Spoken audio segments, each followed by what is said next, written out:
My name is Gary Burnham, and this is my story. I was saved when I was 12 years old in a little beat-down trailer at the end of Sims Bridge Road by my uncle. He led me to faith. From 12 on, I jumped around from church to church, kind of whatever girl I was dating, I'd follow her to the church. I went through a lot of ups and downs through that time. I never really got plugged in and stayed with one group. After high school, I got into drugs and alcohol, and it was just portrayed in my life as the only way to have fun. Like everybody that I know, everybody that I hung out with, and cousins, everybody, that's what you did. You drank and had fun. I didn't know no difference. I didn't know that there was another side of this life that God had made for us. It was way more intriguing.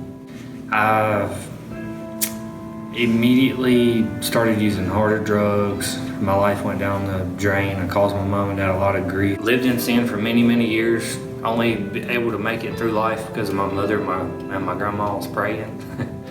They kept me alive. I think I met Sarah Burnham. We got married. We're both kind of living in sin. We tried to have a baby and we couldn't, and we almost gave up on it. My point of changing was kind of at the point when I realized I was going to cause my mother and father to get a divorce over my stupidity. I was hurting them and not me. And a year into our marriage, we met, or she changed jobs and went to her new job, and a girl offered her, or told her about Summit Church. We decided we were going to go.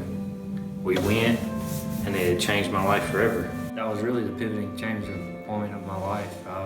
We went to Summit that one time, and we knew that was what we were missing. After we left that day, we knew that we were going to go back.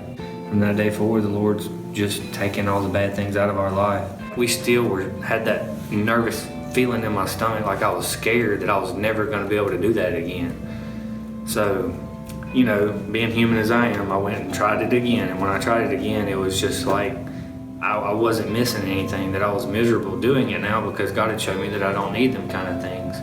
That I can have fun without them, that like for instance, when I would drink or something, like Caleb, I couldn't even listen to Caleb because the Lord would be convicting me in my heart. Like, it's awesome living in God's grace now.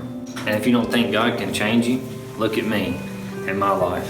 If you know me from Pedal, you probably wouldn't think highly of me unless you know me from recently. I've completely turned my life around. We live for the Lord now. The Lord's blessed me and my wife with a little girl that turned 7 months Friday. The Lord's blessed me. I've went out on faith on my own, trying to start my own little company, and He has more than been faithful. Now, I've went from a bad person that nobody really wanted their house to now, I lead the men's ministry. I help out with the youth at church. I help with the sound at church. I'm here every chance I can. The Lord is good, I guess. That's all I can say. Like, He's brought me around the world, and my life is great now.